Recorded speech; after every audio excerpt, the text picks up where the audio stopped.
doing an insulin injection. So first we want to make sure that the patient's blood sugar was taken if that is a prerequisite for it, and figure out how many units they're going to get. But we'll check our MAR. It looks like our patient today is going to be getting 60 units of regular insulin. So we want to check the 6 patient rights. We want to make sure it's the right patient, the right medication, the right time, the right dose, the right route, and then document at the end. So we are going to be giving this subcutaneously. We'll be doing it in the abdomen.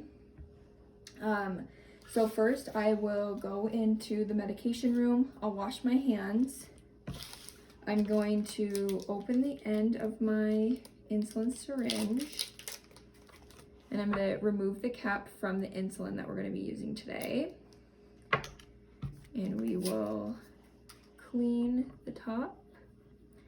You want to make sure that, especially if it's a multi-use vial, you want to check the expiration date or when it was opened and last used. You want to make sure there's no cracks, nothing in the vial that shouldn't be there. You just want to check and make sure that it's good.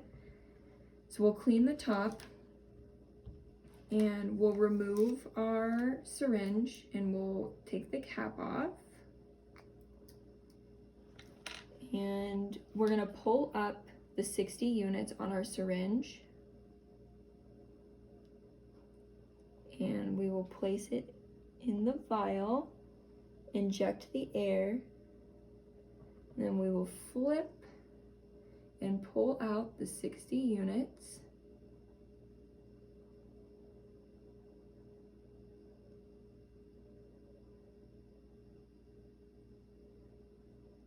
Making sure there's no air bubbles. Flip it back over, use the one hand method and recap our needle.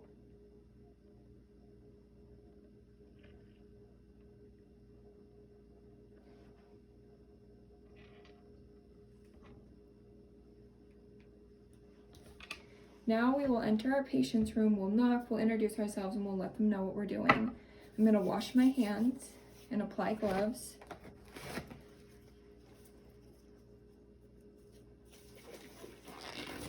Today we're going to be doing the insulin injection on the abdomen.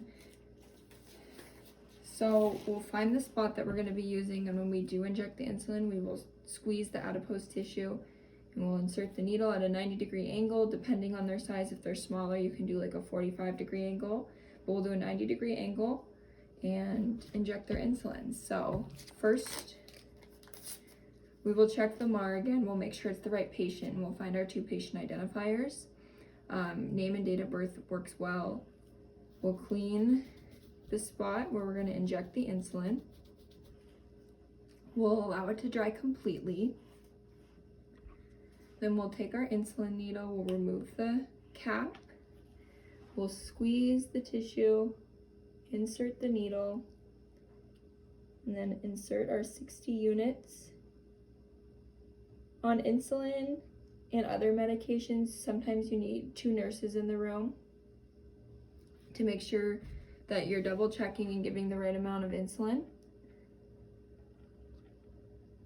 We'll recap the needle. We'll put our needle in the sharps container. We'll make sure that there's no bleeding, that the patient's comfortable. We will document everything. So we'll document which side on the abdomen we did it on, the medication, the amount of medication, the amount of units we did.